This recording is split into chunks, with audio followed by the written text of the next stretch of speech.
أعوذ بالله من الشيطان الرجيم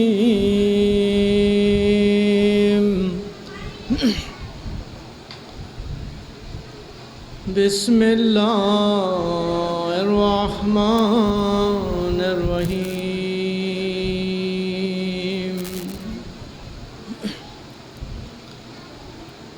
الحمد لله رب العالمين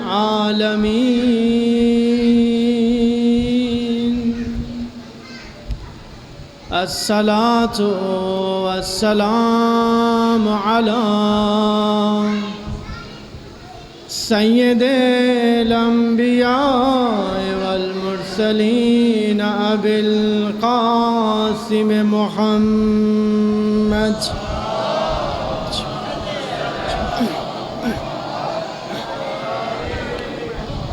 وعلى آلہ الطیبین الطاہرین المعصومین سیما علی الحسین المظلوم علی الحسین المظلوم المقتول المجروح المذبوح من القفا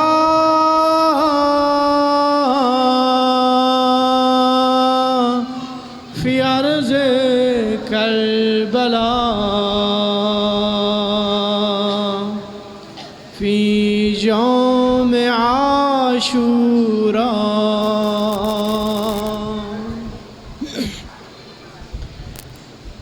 بلا جرم ولا خطا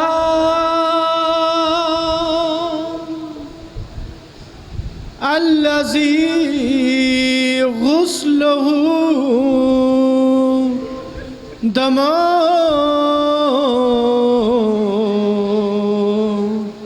وكفنه تراب في أرض كربلاء يا ليتنا كنا معكم فنفوز فوزا عظيما أما بعد فقد قال الله سبحانه وتعالى في قرآنه المجيد والفرقان الحميد إنا عرضنا الأمانة على السماوات والأرض والجبال فأبين أن يحملناها وأشفقن منها وحملها الإنسان إنه كان ظلوما جهولا صلوات بر محمد.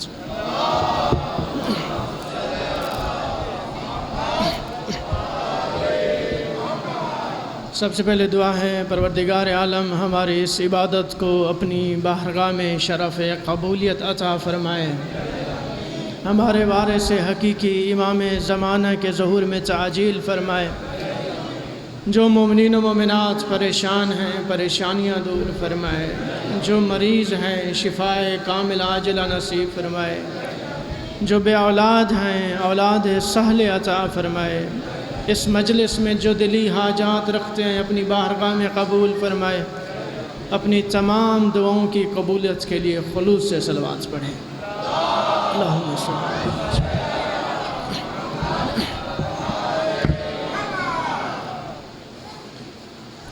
عزادران گرامی، میں نے آپ کے سامنے سورہ احزاب کی آیت نمبر 72 کی تلاوت کا شرف حاصل کیا۔ جس میں اللہ تعالیٰ ارشاد فرما رہا ہے انا عرضنا الامانۃ علی السماوات والارض، کہ میں نے اپنی امانت کو تمام کائنات کے سامنے پیش کیا، مگر انہوں نے اس امانت الہیہ کو، اس کا بوجھ اٹھانے سے انکار کر دیا۔ وَأَشْفَقْنَا مِنْهَا، اور خوف کھا گئے۔ وَحَمَلَهَا الْإِنسَانُ، مگر اس امانت کو انسان نے اٹھا لیا۔ إِنَّهُ كَانَ ظَلُومًا جَهُولًا، بے شک انسان بہت بڑا ظالم اور نادان ہے۔ جیسا کہ آپ دیکھ رہے ہیں اس آیہ کریمہ میں بہت سے راز پوشیدہ ہیں۔ پہلا راز، یہ امانت کون سی ہے؟ زمین و آسمان نے اس امانت کو اٹھانے سے کیوں انکار کر دیا؟ توجہ ہے میرے ساتھ۔ ایک طرف پروردگار ارشاد فرما رہا ہے کہ انسان نے اس امانت کو اٹھا لیا، اور دوسری طرف کہہ رہا ہے کہ انسان بہت بڑا ظالم ہے۔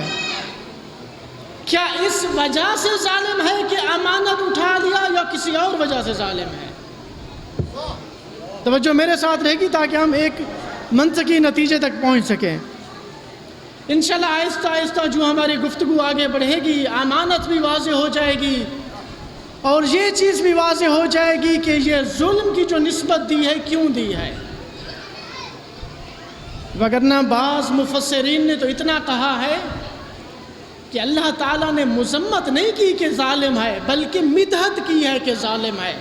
اگر میرے ساتھ توجہ رہے تو میں کچھ دے کے جاؤں گا۔ کل کی گفتگو جو ہم نے اختتام پذیر کی، یہ 2-4 دن یہ مقدمتاً گفتگو ہے، تاکہ ہمیں علم ہو کہ وہ امانت کیا ہے، وہ امانت الہیہ کیا ہے۔ کل کی گفتگو کہ پروردگار کا جو ہم سے مطالبہ ہے، دین کا سب سے پہلا مطالبہ عبادت نہیں ہے، معرفت پروردگار ہے، اور معرفت پروردگار اس وقت تک حاصل نہیں ہو سکتی جب تک انسان کو اپنی شناخت حاصل نہ ہو۔ کل کی گفتگو یاد ہے آپ کو؟ میرے ساتھ رہیے گا۔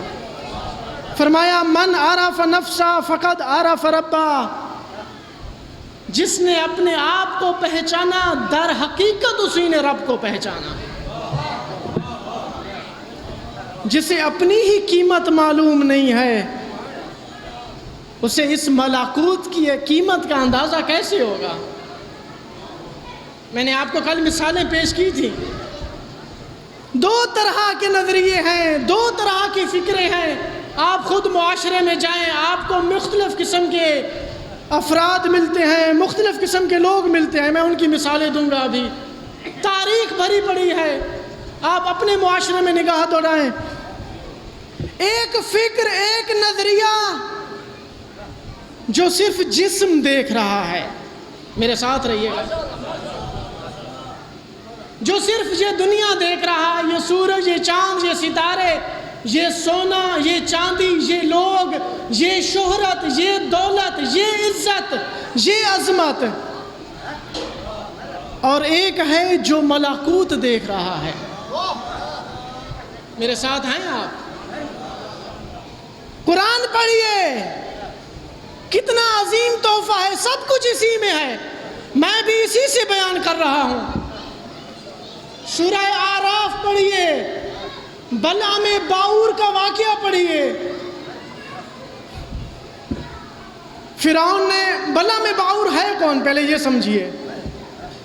بلعام باعور فقیہ ہے، عالم دین ہے، مبلغ ہے، حضرت موسیٰ علیہ السلام کے ساتھ تبلیغ کا کام انجام دیتا ہے۔ وہ اتنا بڑا عالم باعمل تھا کہ مستجاب الدعویٰ تھا، اس کے پاس اسم اعظم تھا، لیکن فرعون نے اسے ایک لالچ دی، عہدے کی لالچ دی۔ میں تجھے وزیر بنا دوں گا، میں تجھے قاضی القضات بنا دوں گا، تو ایک کام کر، تو حضرت موسیٰ کو بد دعا دے دے۔ مستجاب الدعویٰ تھا۔ قرآن نے اس واقعے کو بیان کیا تو قرآن کہتا ہے جب وہ چلا بد دعا دینے کے لیے تو بہرحال وہ یہ کام نہیں کر سکا، میں نتیجہ دے رہا ہوں۔ قرآن ارشاد فرماتا ہے، اللہ تعالیٰ کہتا ہے وَلَوْ شِئْنَا لَرَفَعْنَاهُ، پروردگار فرماتا ہے میں اس بلہ میں باورا کو اس کے علم کی وجہ سے عظمت دینا چاہتا تھا، مقام دینا چاہتا تھا، اسے ملکوت کی حکومت دینا چاہتا تھا، وَلَكِنَّهُ أَخْلَدَ إِلَى الْأَرْضِ، لیکن یہ بدبخت اس دنیا سے چپک گیا۔ میرے ساتھ رہے، میرے ساتھ رہے۔ لیکن یہ اسی دنیا سے محبت کر بیٹھا، عہدے سے محبت کر بیٹھا، اخلد الی الارض، اسی دنیا سے چپک گیا، اسی کو سب کچھ سمجھ بیٹھا۔ ایک یہ ہے جو اپنی قیمت دنیا لگا رہا ہے، عہدہ لگا رہا ہے، پیسہ لگا رہا ہے، شہرت لگا رہا ہے، اور ایک وہ ہے جو اہل بیت کا در کا غلام ہے۔ ہارون الرشید کا چچا زاد بھائی ہے، بہلول اس کا نام ہے، کوفہ کا رہنے والا ہے، عباسی ہے، فقیہ ہے، مجتہد ہے، عالم بعمل ہے۔ ہارون الرشید نے اپنے دربار میں بلایا، رات کا وقت ہے۔ ہارون الرشید نے کہا میں نے ہر طرف نگاہ دوڑائی لیکن تجھ جیسا عالم، فقیہ، مجتہد مجھے کہیں نہیں ملا، میں تجھے عہدہ دینا چاہتا ہوں، قاضی القضات کا عہدہ، چیف جسٹس کا عہدہ، میرے بعد جس کی اہمیت ہوگی وہ تو ہے۔ لیکن بہلول جانتا ہے اپنی قیمت۔ میرے ساتھ ہیں آپ؟ اہل بیت کا در کا غلام ہے، اس لیے اپنی قیمت جانتا ہے۔ اسے یہ معلوم ہے میری قیمت یہ دنیا نہیں ہے۔ ادھر سے انکار بڑھا، ادھر سے اصرار بڑھا۔ بہلول نے کہا، ہارون رشید نے کہا میں نے فیصلہ کر لیا ہے، جو میں کہتا ہوں اس کے سامنے انکار نہیں ہے۔ میں نے کل اس کی حکومت کی مثال دی تھی کہ اس کی حکومت کتنی وسیع تھی، میرے سامنے انکار نہیں بنتا، میں فیصلہ کر چکا۔ کہتا ہے مجھے ایک رات کی مہلت دے۔ کہتا ہے چلو ایک رات کی مہلت ہے، لیکن صبح تجھے اپنے منصب پر آنا ہے۔ رات ہوئی، اس نے فوراً امام سے مشورہ کیا، سید و سردار اپنے آقا امام موسیٰ کاظم علیہ السلام سے، اللہم صلی علی محمد و آل محمد، کہا یا امام یہ مسئلہ میرے سامنے درپیش ہے، میں آپ کا غلام ہوں، مجھے حکم دیں، میں نے کیا فیصلہ کرنا ہے؟ امام نے کہا ظالم کی حکومت کا حصہ بننے والا روز قیامت ظالم کے ساتھ محشور ہوگا۔ جو طاغوت کی حکومت کا حصہ بن رہا ہے وہ روز قیامت طاغوت کے ساتھ ہے۔ وہ سمجھ گیا کہ امام کا کیا جواب ہے۔ صبح ہوئی، بغداد کا بازار ہے، بغداد کی گلیاں ہیں، اس نے ایک لکڑی اٹھائی ہوئی ہے اور اس کو اپنا گھوڑا بنا کے کہہ رہا ہے کہ یہ میرا گھوڑا ہے اور میں اس پہ سواری کر رہا ہوں۔ یعنی خود کو دیوانہ بنا دیا، خود کو مجنون بنا دیا۔ جو مجتہد تھا، جو فقیہ تھا، اس نے اپنی شخصیت خراب کر دی، اس نے اپنا مقام خراب کر دیا، چونکہ وہ اپنا اصلی مقام جانتا تھا۔ ایک وہ ہے جو عہدے کے سامنے بچھ گیا، لیٹ گیا۔ میں نے کل آپ کو بتایا دنیا بھری پڑی ہے، ہوتا ہے شب و روز تماشا میرے آگے، اخبار بھرے پڑے ہیں، ہمیں وزیر اعظم بنا دو، ہمیں وزیر بنا دو، جس کو قتل کروانا ہے کرا دو۔ رشوت خوری کا بازار گرم ہے، دھوکہ بازی کا بازار گرم ہے، یہ منافع خور روزانہ قیمتیں بڑھتی جا رہی ہیں، کس وجہ سے ہیں؟ میں آپ سے پوچھتا ہوں کس وجہ سے ہیں؟ کہ ہم دولت مند ہو جائیں، ہم ثروت مند ہو جائیں، چاہے جس طرح بھی دولت آنی ہے بس دولت آئے۔ کیوں؟ کیونکہ وہ یہ جسم دیکھ رہا ہے، وہ یہ دنیا، یہ چاند، یہ ستارے، وہ سب کچھ یہی سمجھ بیٹھا ہے۔ اور ایک وہ ہے جو کہتا ہے اگر مجھے پوری ملکوت کی حکومت دی جائے، توجہ میری طرف، ایک وہ ہے جو کہتا ہے مجھے 7 آسمانوں کی حکومت دی جائے اور مجھے یہ کہا جائے کہ ایک چونٹی کے منہ سے گندم کا دانہ چھین لوں تو میں یہ سودا نہیں کروں گا۔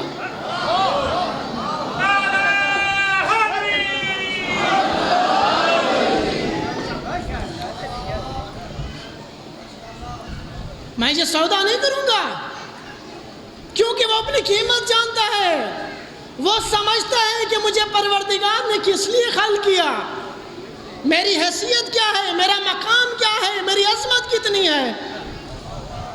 اور کچھ ہیں کہ جس طرح بھی ہو ہمیں شہرت ہو، چاہے ٹی وی ڈراموں کے ذریعے شہرت ہو، چاہے اس ممبر کے ذریعے شہرت ہو، چاہے عزاداری کے ذریعے شہرت ہو۔ میں اپنے نوجوانوں سے پوچھتا ہوں، روزانہ سوشل میڈیا پہ امام کا فرمان لگا ہوا ہے، بہت اچھا کام کرتے ہیں، امام کے فرمان کو آپ آگے بڑھا رہے ہیں، تشریح کر رہے ہیں، آپ کی ہمت کی داد دیتا ہوں، لیکن میں آپ سے پوچھتا ہوں آپ اس فرمان کے ساتھ اپنی تصویر کیوں لگا رہے ہیں؟ مجھے جواب دیجئے، فرمان لگائیں آپ کی تصویر کس وجہ سے ہے؟ اپنے آپ سے پوچھئے آپ کی تصویر کیا کرنے آ رہی ہے؟ ہر فرمان کے ساتھ آپ کی تصویر ہے، بھری پڑی ہے، کیا ہو گیا ہے آپ کو؟ مولا فرماتے ہیں ایسے زندگی گزارو کہ جیسے تمہیں کوئی پہچانتا ہی نہ ہو۔ یہ میں بیان کروں گا کیوں امام نے فرمایا گمنامی کی زندگی گزارو، دولت سے دور رہو، عہدے سے دور رہو، شہرت سے دور رہو۔ یہ میں بیان کروں گا امام نے یہ کیوں بیان فرمایا، ابھی مجھے بہت کچھ کہنا ہے۔ تو 2 نظریے ہیں، 2 فکریں ہیں، ایک یہ دنیا چاہتا ہے اور ایک بادشاہت کسی اور ملکوت کی چاہتا ہے۔ فرق کس چیز کا ہے؟ فرق معرفت کا ہے، فرق نظریے کا ہے، فرق فکر کا ہے۔ میرے ساتھ ہیں آپ لوگ؟ صلوات پڑھیں بر محمد و آل محمد۔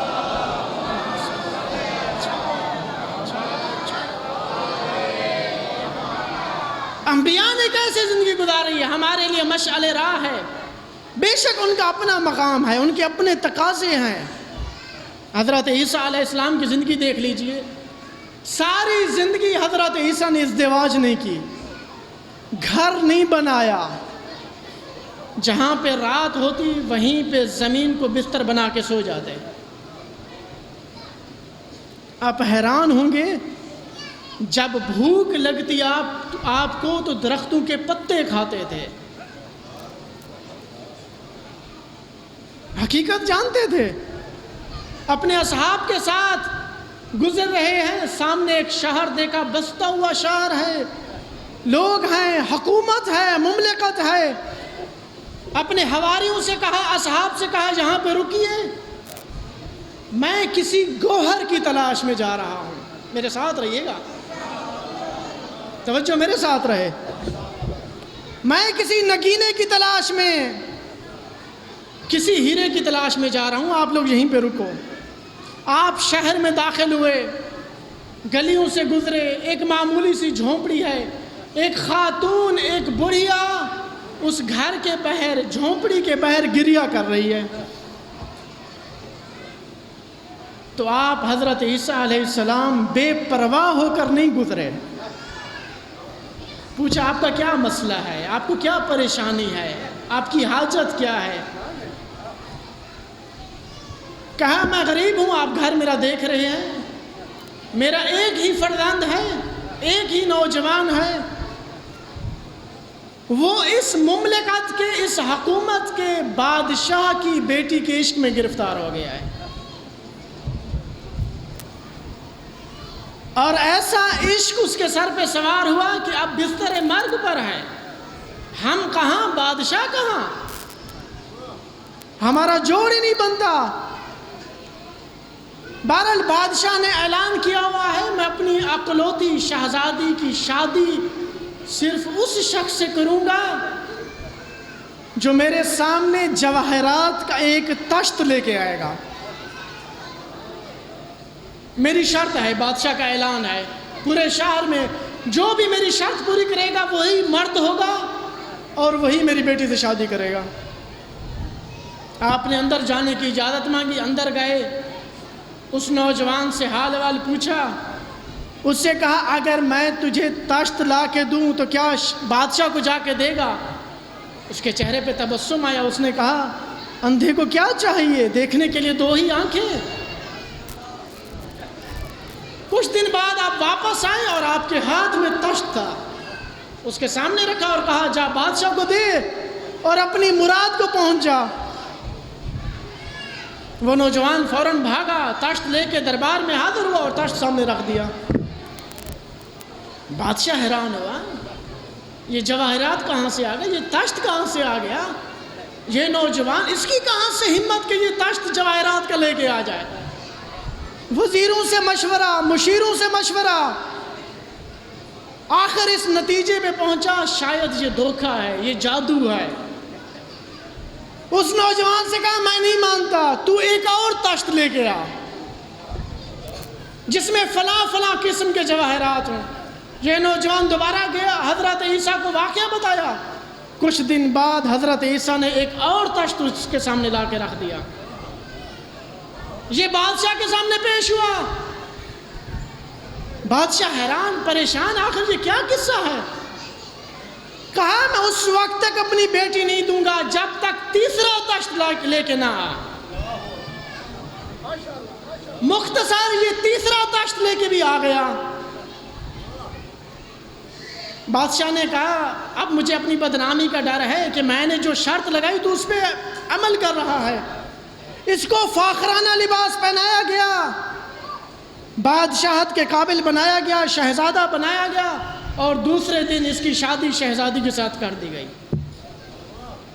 کچھ دن گزرے، بادشاہ علیل ہوا، اس دنیا سے رخصت پا گیا، اور شہزادہ تخت سلطنت پہ بیٹھ گیا۔ جو کل جھونپڑی میں سویا ہوا تھا آج وہ بادشاہ بن گیا۔ یہ اپنے تخت پہ بیٹھا تھا، اس کے ذہن میں خیال آیا کیوں نہ اپنے محسن کو یاد کروں۔ ایسے بھی کم لوگ ہوتے ہیں جو اپنے محسنوں کو یاد کرتے ہیں، اپنے ماضی کو دیکھتے ہیں۔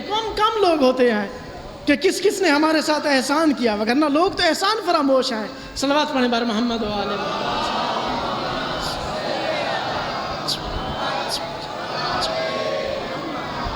حضرت عیسیٰ کو بلایا دربار میں، تخت میں اپنے ساتھ بٹھایا، کہا ایک بات میرے ذہن میں ہے جو مجھے کھٹک رہی ہے۔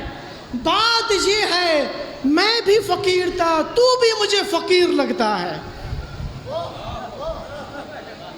میری بھی حالت تیرے جیسی۔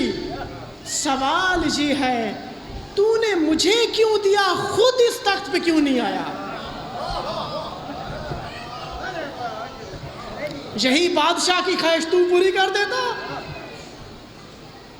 یہی کام تو کر دیتا، تو نے مجھے یہ کیوں سونپا؟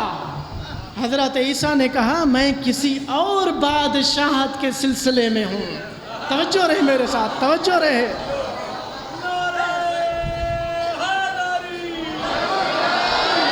میں کسی اور ملکوت کی طرف دیکھ رہا ہوں، جو میں دیکھ رہا ہوں وہ تو نہیں دیکھ رہا۔ تو اس نے کہا یا روح اللہ، اے روح اللہ، مجھے بھی وہ دکھلائیے جو آپ دیکھ رہے ہیں۔ تو جب حضرت عیسیٰ نے اسے ملکوت کی بادشاہت دکھلائی، توجہ رکھیے، جب اسے معرفت کرائی کہ پروردگار نے ہمیں کس لیے خلق کیا، تو اس نے بادشاہت کو ٹھوکر مار کے کہا میں بھی آج آپ کے ساتھ چلتا ہوں۔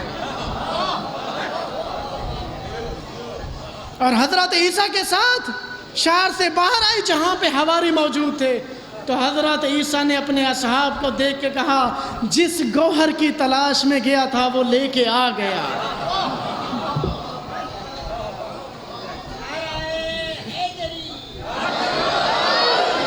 یہ بادشاہت موجود ہے۔ وہ کون سی امانت الہیہ ہے؟ یہی تو امانت الہیہ ہے، یہ میں ابھی بیان کروں گا۔ وہ کون سی خلافت ہے، وہ کون سا منصب ہے، وہ کون سی جانشینی ہے جو وہ عطا کرنا چاہتا ہے؟ کل میں نے کچھ بیان کیا تھا آپ کے سامنے۔ وہ کیا دینا چاہتا ہے ہمیں؟ اس نے ہمیں کیا بنایا ہے؟ میں آپ سے پوچھتا ہوں، آپ معاشرے میں جائیے، لوگوں سے جا کے پوچھئے، نماز پڑھتے ہیں، روزہ رکھتے ہیں، حج انجام دیتے ہیں، زکوٰۃ دیتے ہیں، خمس دیتے ہیں، کس لیے دیتے ہیں؟ قربتاً الی اللہ۔ مجھے جا کے پوچھ کے بتائیے تو صحیح، قربتاً الی اللہ کا مطلب کیا ہے؟ مجھے بتائیے آپ،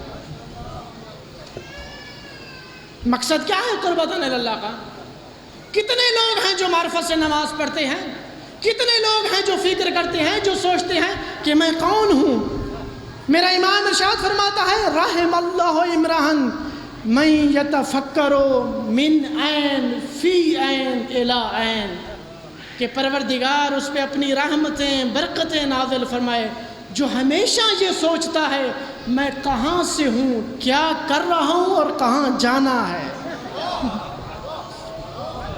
کبھی سوچا ہے، فکر کیا کہ پروردگار کا مجھ سے تقاضا کیا ہے؟ یہ قربتاً الی اللہ کا کیا مطلب ہے؟ میں نماز پڑھ رہا ہوں قربتاً الی اللہ، اس کے قریب ہونا چاہتا ہوں، مگر وہ دور ہے جو مجھے قریب ہونا ہے۔ میرے ساتھ رہیے، ساتھ رہیے۔ مگر وہ دور ہے کہ میں نزدیک ہونا چاہتا ہوں۔ کتنا نزدیک ہوں گا اس سے؟ 70 سال گزر گئے، عبادتیں انجام دے رہا ہوں، ابھی بھی کہہ رہا ہوں قربتاً الی اللہ۔ آخر یہ کیسی دوری ہے جو قربت مل ہی نہیں رہی؟ میرے ساتھ رہے، میں نے ابھی بہت گفتگو کرنی ہے، ابھی میں نتیجہ نہیں دے رہا، ابھی میں سوال چھوڑ کے جا رہا ہوں۔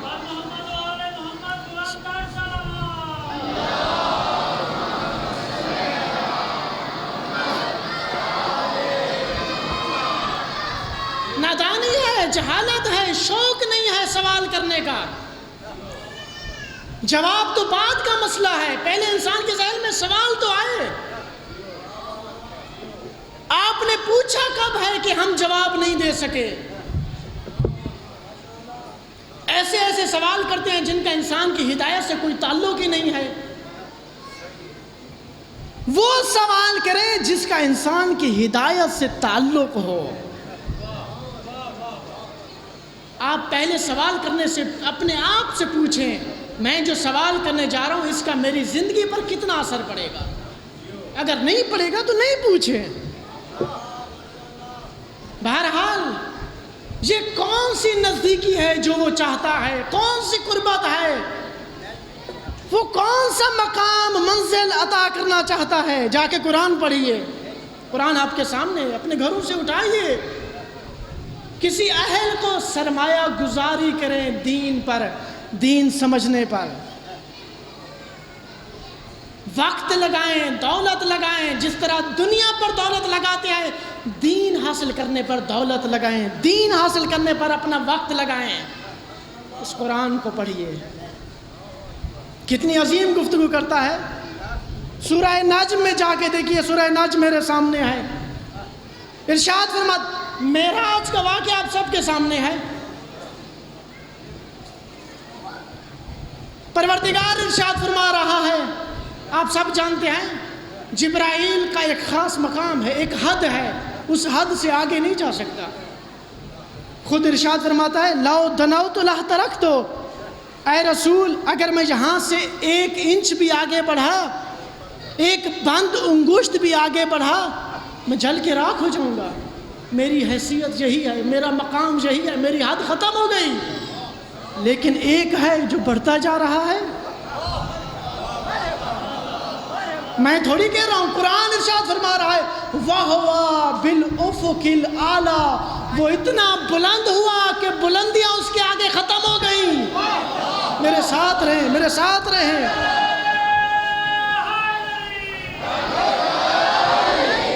ثُمَّ دَنَا، اور قریب ہوا، اور قریب ہوا، فَتَدَلَّىٰ، قریب ہوتا گیا، قریب ہوتا گیا۔ فَكَانَ قَابَ قَوْسَيْنِ، اتنا قریب ہوا کہ فقط 2 کمانوں کا فاصلہ رہ گیا۔ میرے ساتھ رہیے گا۔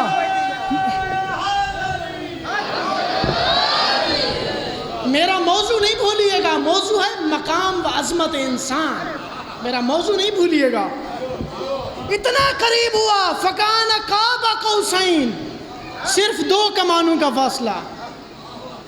آج کل کے فاصلے کے لیے کچھ اور بیان کیا جاتا ہے، میٹر ہیں، کلومیٹر ہیں، اس وقت کچھ اور اندازے تھے، تو یہ قرآن اس کے مطابق اترا۔ اس وقت وزن کے اور اندازے تھے، مسکال تھا، آج کلو ہے۔ اس وقت فاصلے کے لیے کمان کا فاصلہ، کہ 2 کمانوں کا فاصلہ۔ یہ 2 کمانوں کا فاصلہ میں آپ سے پوچھتا ہوں کیا ہے؟ بھلا جو اپنے محبوب کو عرش پہ بھلاتا ہے، بھلا اس میں اور اپنے میں فرق رکھتا ہے؟ توجہ توجہ توجہ، جب اپنے محبوب کو بلایا تو پھر فاصلہ کس چیز کا؟ پھر تو گلے مل جانا چاہیے۔ توجہ توجہ، کیونکہ وہ جسم نہیں ہے کہ گلے لگا لے۔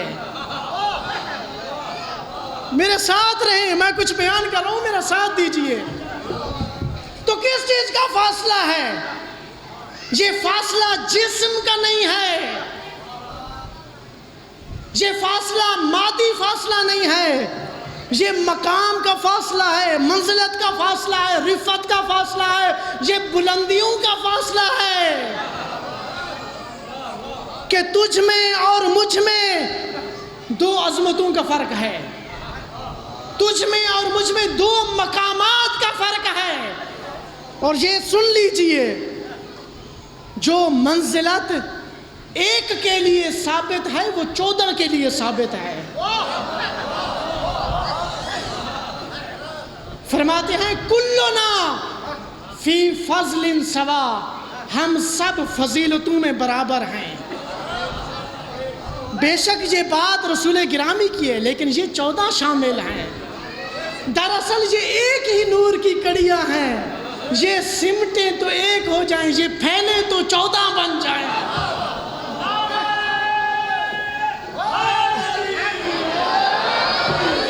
یہ 14 کی گفتگو ہے، 1 کی نہیں ہے، 14 کی گفتگو ہے۔ اسی لیے اب حدیث سمجھ آئے گی میرے مولا کی۔ میرے مولا امام کل، میرے سید و سردار، میرے آقا علی ابن ابی طالب ارشاد فرماتے ہیں اللہم صلی علی محمد و آل محمد۔ اب اس حدیث کی سمجھ آئے گی۔ ارشاد فرماتے ہیں انا اصغر من ربی سنتین، میں اپنے رب سے 2 سال چھوٹا ہوں۔ میرے ساتھ رہیں، میرے ساتھ رہیں، میں نتیجہ دے کے جاؤں گا۔ ظاہری طور پر عجیب حدیث ہے، ظاہری طور پر میں اپنے رب سے 2 سال چھوٹا ہوں۔ دراصل یہ 2 سال نہیں ہیں، 2 مرحلے ہیں۔ یعنی بات وہی ہے کہ مجھ میں اور رب میں 2 مقامات کا فاصلہ ہے، 2 عظمتوں کا فاصلہ ہے، 2 بلندیوں کا فاصلہ ہے۔ میرے ساتھ رہیں، 2 کا فرق ہے۔ وہ کون سے فرق ہیں؟ یہ جب سمجھ جائیں گے قسم بخدا توحید سمجھ جائیں گے۔ اگر یہ نہیں سمجھے کبھی توحید نہیں سمجھیں گے۔ یہ قرآن ہے، قرآن کہہ رہا ہے، کوئی جسم کا فاصلہ تھوڑی ہے۔ وہ اتنا قریب ہوا کہ 2 کمانوں کا فاصلہ رہ گیا، 2 کا فاصلہ رہ گیا۔ یہ کون سے 2 ہیں؟ یہ کون سے فرق ہیں؟ یہ 2 کون سے فاصلے ہیں؟ پہلا فرق، میرے ساتھ رہیں، پہلا فرق مستقل ہونے کا۔ اے حبیب، تجھ میں اور مجھ میں پہلا فرق یہ ہے، میرے پاس جو کچھ ہے میرا اپنا ہے، تیرے پاس جو کچھ ہے میرا دیا ہوا۔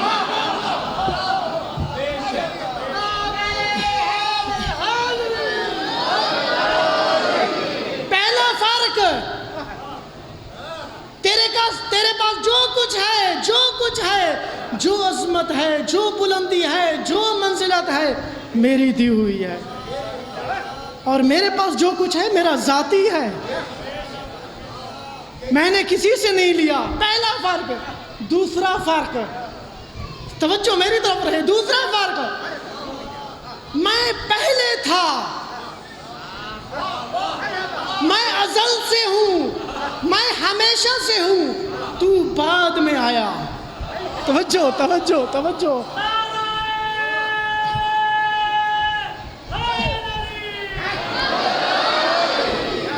صلوات پر محمد و آل محمد۔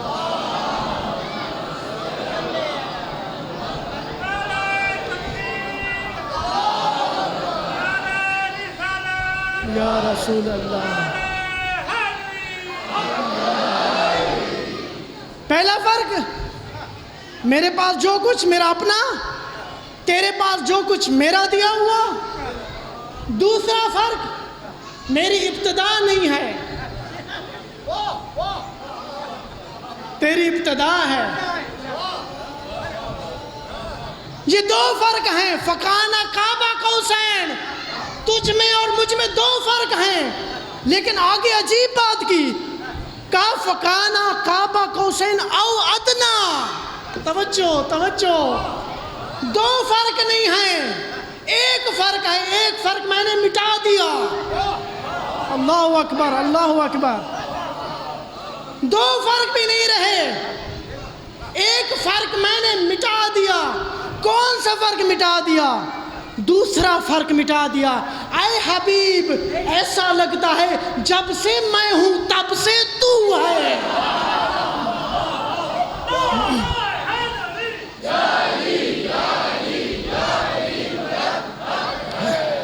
فکان قاب قوسین او ادنا۔ ایک فرق رہ گیا کہ میرے پاس جو کچھ ہے میرا ہے، تیرے پاس جو کچھ میرا دیا ہوا۔ دوسرا فرق بھی میں نے مٹا دیا، جب سے میں تب سے تو۔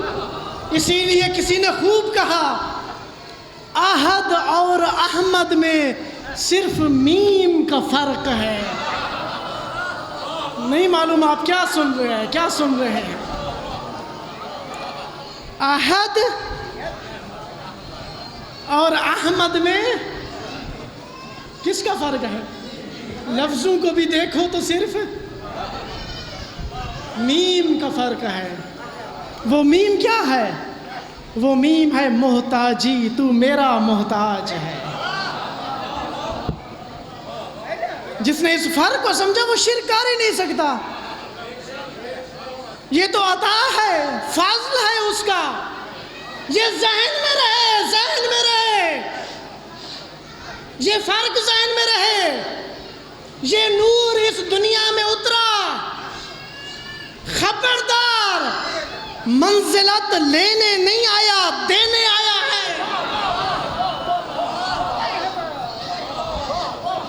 وہ نور اس دنیا میں اترا، بلندیاں لینے نہیں آیا، رفتیں لینے نہیں آیا، کمالات لینے نہیں آیا، بلکہ اسے تو عطا کی گئی ہیں، وہ یہ لینے آیا ہے۔ اسی لیے آواز دیتا ہے، سلمانو منا اہل البیت، سلمان ہمارے ساتھ اسی منزل پر ہے جس منزل پر ہم ہیں۔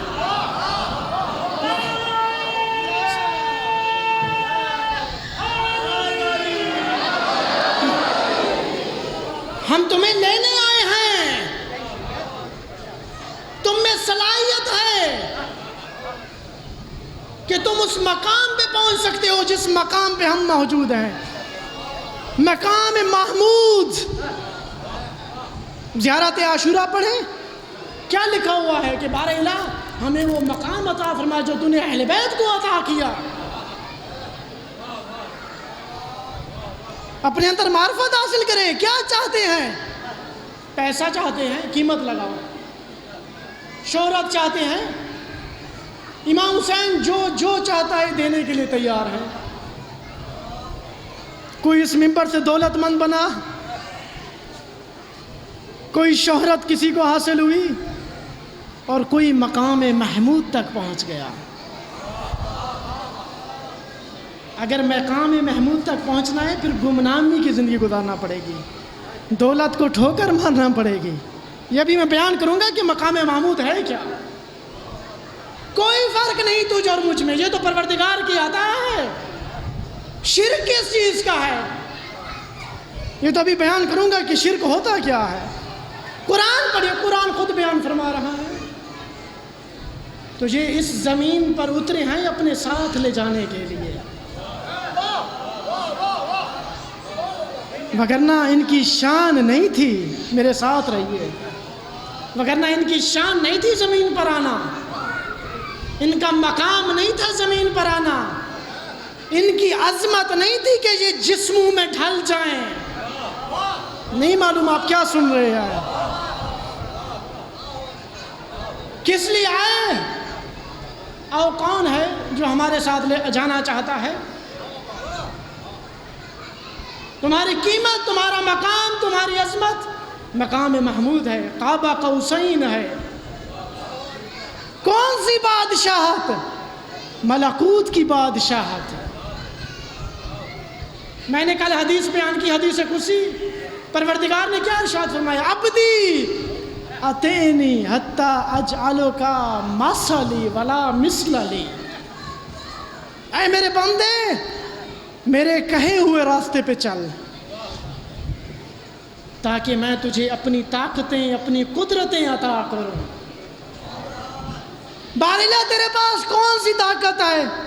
انا اقولو کن فیکون، میرے پاس طاقت یہ ہے کہ میں کن کہتا ہوں ہو جاتا ہے۔ تو میری اطاعت کر، اس دنیا کو چھوڑ، یہ سب تیرے امتحان کے لیے، تجھے آگے بڑھانے کے لیے، نہ کہ یہاں ٹھہرانے کے لیے۔ پروردگار نے کیا ارشاد فرمایا بلعام باورا کے لیے؟ لا رفعناہ بہا، کہ ہم اسے اس کے علم کے ذریعے رفعت دینا چاہتے تھے، علم کے ذریعے۔ ہم قارون کو اس کی دولت کے ذریعے رفعت دینا چاہتے ہیں، بلندی دینا چاہتے ہیں۔ کسی کو علم کے ذریعے بلندی دینا چاہتے ہیں، کسی کو دولت کے ذریعے بلندی دینا چاہتے ہیں، اور کسی کو کسی اور چیز کے ذریعے کہ وہ ہماری راہ میں خرچ کر دیں۔ ایک قارون تھا، اس نے کہا یہ دولت مجھے اس دنیا کے لیے ملی ہے، اسی لیے 2 درہم بھی اللہ کی راہ میں دینے کے لیے تیار نہیں تھا۔ اور ایک وہ ہے کہ جس کا ایک اونٹ اگر مکہ میں ہوتا تو ایک شام میں ہوتا، تو جب رسول اللہ آئے تو اپنی ساری دولت رسول کے قدموں میں ڈھیر کر دی۔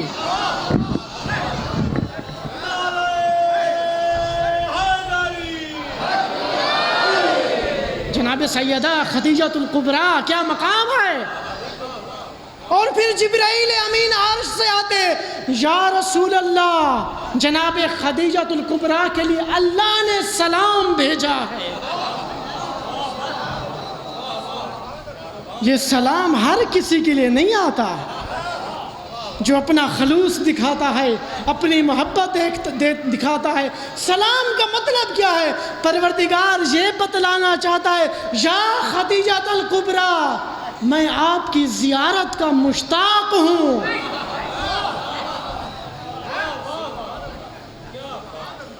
آج آپ کا موقع ہے، آج آپ کے ہاتھ میں دولت ہے، آج آپ کے پاس عہدے کی لالچ ہے، دولت کی لالچ ہے، اپنے آپ کو سنبھالیے۔ بلعام باورا کی طرف جانا ہے یا بہلول کی طرف جانا ہے؟ قارون والا بننا ہے یا جناب خدیجۃ الکبریٰ والا بننا ہے؟ یہ تو ابھی گفتگو ہوگی ہماری۔ یہ گفتگو کس لیے ہو رہی ہے؟ جب حضرت رسول گرامی نے بلعام باورا کا واقعہ بیان کیا تو قرآن پاک میں جا کے پڑھیے، اللہ تعالیٰ ارشاد فرما رہا ہے، اے رسول فقصص القصص، اے رسول ان کے سامنے یہ مثالیں بیان کر، یہ بلعام باورا کا واقعہ بیان کر۔ کیوں بیان کر؟ لعلہم یتفکرون، تاکہ یہ فکر کریں کہ اس طرف جانا ہے یا اس طرف جانا ہے۔ صلوات پڑھیں بر محمد و آل محمد۔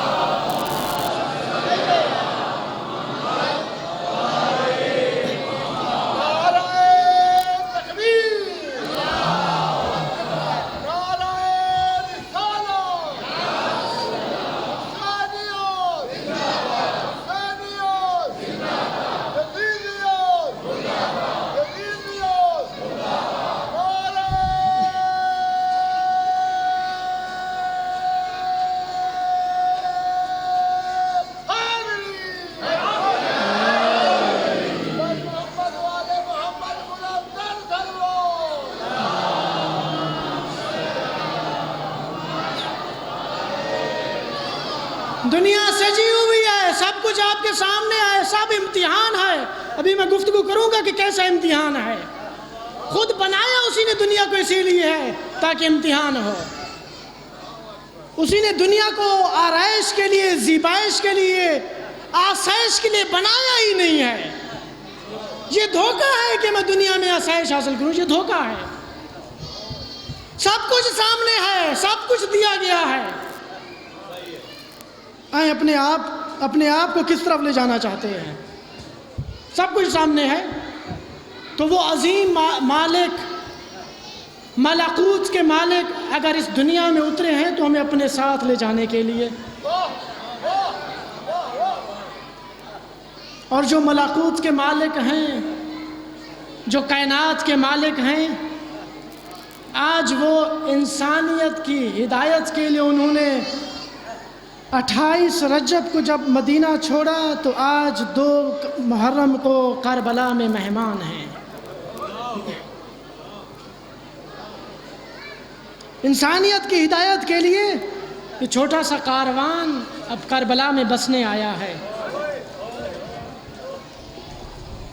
کہ اب یہ ہمارے خون سے ہدایت لیں گے قیامت تک۔ آپ سب جانتے ہیں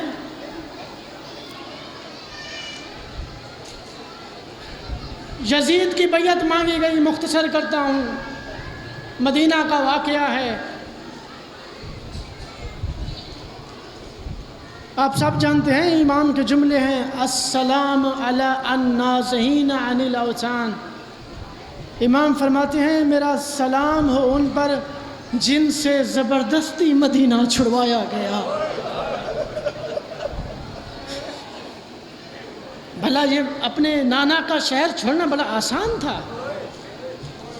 اپنا گھر چھوڑنا جہاں پہ فرشتے آتے ہوں، جبرائیل کبھی جہاں پہ سائل بن کے آیا ہو، کبھی درزی بن کے آیا ہو، جہاں پہ فرشتوں کی آمد و رفت ہو، جو اسلام کا مرکز ہو، جو نانا کا شہر ہو۔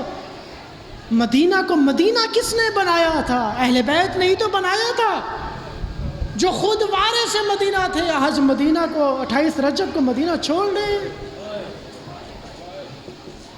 اور کس شان سے نکلی ہے شہزادی، کس شان سے میری شہزادی روانہ ہوئی۔ بنی ہاشم کے نوجوان ہیں، آدھی رات کا وقت ہے۔ میرے مولا پہلے اپنے نانا کی بارگاہ میں جاتے ہیں، اجازت لے کے آتے ہیں، اپنی ماں زہرا کی بارگاہ میں جاتے ہیں، حسن مجتبیٰ کی بارگاہ میں جاتے ہیں۔ بہرحال ایک بشارت ہوتی ہے۔ جب آدھی رات کا وقت ہوا تو سید الشہداء نے حکم دیا جتنے بھی ہاشمی نوجوان ہیں قطار میں دست بستہ گردنیں جھکا کے کھڑے ہو جائیں۔ یہ کس کی آمد ہے؟ یہ کون آ رہا ہے کہ اتنا اہتمام کیا جا رہا ہے؟ جناب علی اکبر دائیں ہیں، جناب قاسم، اون و محمد، سید الشہداء ساتھ ہیں، جناب عباس، بی بی فضا نے گوشہ چادر سنبھالا ہوا ہے، اور جب محمل میں سوار ہوئی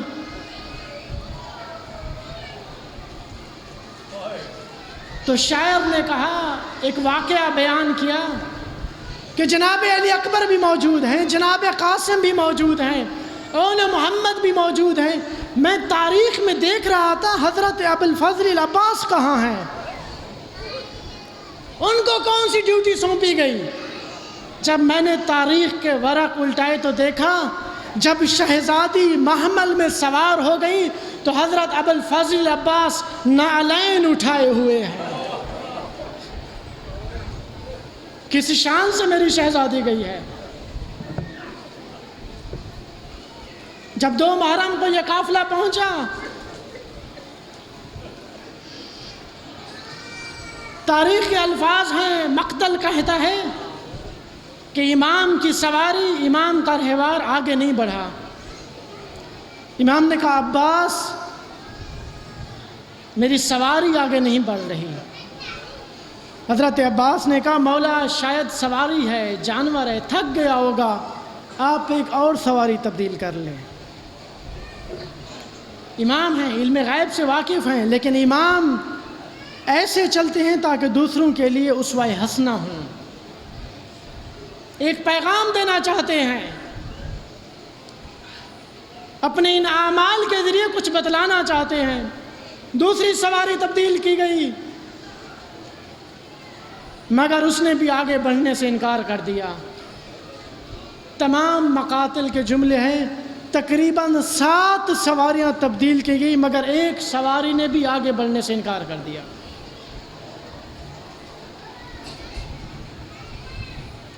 تو امام نے کہا ابو الفضل عباس یہ سامنے ایک دیہات ہے، ذرا ان کے جوانوں کو، ان کے لوگوں کو تو بلائیے۔ جب ان کو بلایا گیا، بنی اسد کے لوگ جب قریب ہے تو امام نے کہا اے لوگوں یہ کون سا منطقہ ہے، یہ کون سا علاقہ ہے؟ تو کہنے لگے یا امام اسے غازریہ کہتے ہیں۔ امام نے فرمایا کہ اس کا کوئی اور نام بھی ہے؟ فرمایا گیا شط الفرات، فرات کا کنارہ۔ فرمایا کوئی اور نام بھی ہے؟ کہا ہاں اسے نینوا بھی کہتے ہیں۔ لیکن امام کسی اور نام کی تلاش میں تھے۔ امام نے کہا کیا تمہارے بزرگ کوئی اور نام بھی بتاتے ہیں؟ کہتے ہیں جی ہاں مولا اس کا ایک اور نام بھی ہے، یقال لہا کرب و بلا۔ مولا اسے کرب و بلا کہتے ہیں۔ جو ہی کرب و بلا کا نام سنا امام نے اپنے ہاتھوں کو آسمان کی طرف بلند کیا اور دعا مانگی اللہم انی اعوذ بکا من القرب والبلا۔ بارے اللہ میں اس کرب و بلا سے تجھ سے امان چاہتا ہوں۔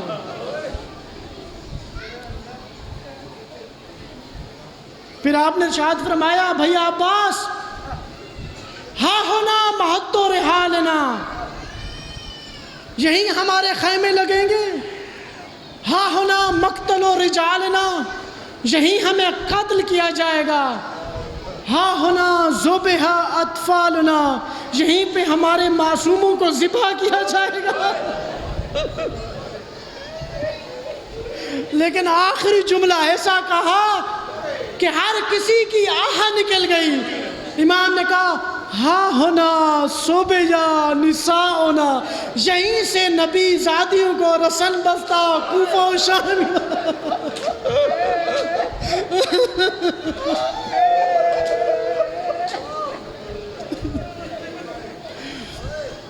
آپ اپنی سواری سے نیچے تشریف لے آئے، بنی اسد کے لوگ موجود ہیں، امام جانتے ہیں۔ امام کہتے ہیں بنی اسد کے لوگوں یہ تمہاری زمین ہے، میں تم سے خرید کرنا چاہتا ہوں۔ کہتے ہیں مولا آپ مالک ہیں، آپ جتنا یہاں پہ رہنا چاہتے رہ سکتے ہیں، آپ ہمارے مہمان ہیں۔ امام نے کہا ہم نے اب یہاں پہ قیامت تک رہنا ہے، ہم تم سے خرید کرنا چاہتے ہیں۔ امام نے وہ زمین خریدی اور خرید کرنے کے بعد بنی اسد کے لوگوں کو ہی ہدیہ کر دی۔ امام نے کہا ہے بنی اسد کے لوگوں میں یہ زمین تمہیں ہدیہ کرتا ہوں، میری صرف 2 شرطیں ہیں۔ ایک شرط یہ ہے کہ جب میرا عزادار، میرا زائر میری زیارت کو آئے تو 3 دن تک اسے کوئی تکلیف نہ دینا۔ امام کو اپنے عزاداریوں کا کتنا خیال ہے، اپنے زائرین کا کتنا لحاظ ہے۔ امام قیامت تک دیکھ رہے ہیں کہ میرے عزادار میری زیارت کو آئیں گے، کہ 3 دن تک انہیں اپنا مہمان بنانا، کہ انہیں سوائے میرے غم کے کوئی اور تکلیف نہ ہو، کوئی اور غم نہ ہو۔ ایک شرط یہ ہے، اور دوسری شرط یہ ہے کہ جب ہم ذبح ہو جائیں، جب ہم قتل ہو جائیں، تو جب فوج اشقیاء چلی جائے تو آنا اور ہمارے لاشوں کو دفن کر دینا۔ انہوں نے معافی مانگی، مولا ہمیں آپ کی شرائط منظور ہیں۔ جب یہ جانے لگے عزادارو اجرکم اللہ، جب یہ جانے لگے، امام نے کہا ذرا اپنی خواتین کو تو بلانا۔ جب خواتین آئیں تو امام کہتے ہیں، خواتین سے خطاب کیا، امام نے کہا کہ جب کبھی اگر تمہارے مرد حضرات ہمیں دفن نہ کریں، جب کبھی تم اس فرات کے کنارے آنا پانی بھرنے کے بہانے، جب واپس جانا تو ایک مٹھی خاک اٹھا کے ہمارے بدنوں میں پھینک دینا، ہمارے لاشوں پہ پھینک دینا۔ تو اس خواتین نے کہا کہ ہمیں آپ کی یہ شرط منظور ہے، اگر ہمارے مردوں نے آپ کے لاشوں کو دفن نہ کیا تو ہم خواتین دفن کریں گے۔ جب یہ جانے لگی تو امام نے کہا ذرا اپنے بچوں کو تو بھیجنا۔ جب بچے آئے تو امام نے کہا اگر تمہاری مائیں بہنیں بھی ہمارے لاشوں کو دفن نہ کرے تو آئے بچوں، کھیلنے کے بہانے، کھیل کے بہانے آنا اور ہمارے لاشوں کو مٹی سے دفن کر دینا۔ میں کہوں گا مولا آپ یہ کیسا اہتمام کر رہے ہیں، مولا آپ یہ کیسی فکر کر رہے ہیں، مولا آپ کی امامت کا وارث تو حیات رہے گا نا، مولا کوئی تو حیات رہے گا جو آپ کی امامت کا وارث ہوگا۔ تو امام کہیں گے اے سوال کرنے والے تجھے نہیں معلوم، جو میری امامت کا وارث ہوگا، جو میرا وارث ہوگا، جب ہم قتل ہو جائیں گے اس کے ہاتھوں میں ہتھکڑیاں ہوں گی،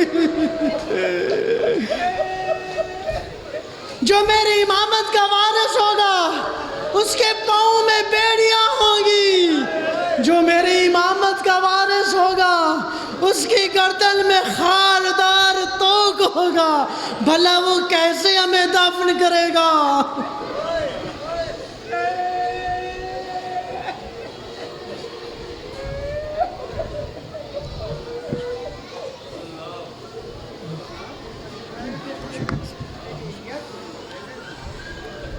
اللہ لعنت اللہ علی القوم الظالمین وسیعلم الذین ظلموا ای منقلب ینقلبون۔ بارے اس قلیل سی عبادت کو اپنی بارگاہ میں قبول فرما، ہمارے تمام گناہوں صغیر و کبیرہ معاف فرما، ہمارے وارث حقیقی امام زمانہ کے ظہور میں تعجیل فرما، ہمیں ان کے انصار و مددگاران میں شامل فرما، جو مومنین و مومنات پریشان ہیں پریشانیاں دور فرما، جو مریض ہیں شفائے کاملہ عاجلہ نصیب فرما، ہمارے ماما بزرگوار حاجی غلام اور ہاشمی کو صحت و سلامتی عطا فرما، ہمارے بزرگوار محترم مختار حسین قریشی کو صحت و سلامتی عطا فرما، جو اس مجلس میں مریض ہیں سب کو صحت کاملہ عطا فرما، ہمارے والدین کی حیاتی دراز فرما، جن کے والدین اس دنیا سے رخصت فرما چکے ہیں ان کی قبروں کو منور فرما، بار الہ رحم و کرم فرما، شیعان حیدر کرار کی خود حفاظت فرما، دشمنان اسلام دشمنان پاکستان کو نیست و نابود فرما، بار الہ رحم و کرم فرما، ہمارے معصوم بچوں کی حیاتی دراز فرما، نوجوانوں کو تعلیم کے میدان میں کامیابی عطا فرما، جو بے روزگار ہیں انہیں روزگار عطا فرما، بزرگوں کی حیاتی دراز فرما، جو دلی حاجات رکھتے ہیں اپنی بارگاہ میں قبول فرما، جو بے اولاد ہیں اولاد نرینہ عطا فرما، جو اس مجلس میں اولاد نرینہ کی خواہش رکھتے ہیں انہیں اولاد نرینہ عطا فرما۔ ہمارے بھائی علمدار حسین بھٹی کو اولاد نرینہ عطا فرما۔ بار الہ ہماری تمام حاجات اپنی بارگاہ میں قبول فرما برحمتک یا ارحم الراحمین۔ اللہم صلی علی محمد وآل محمد۔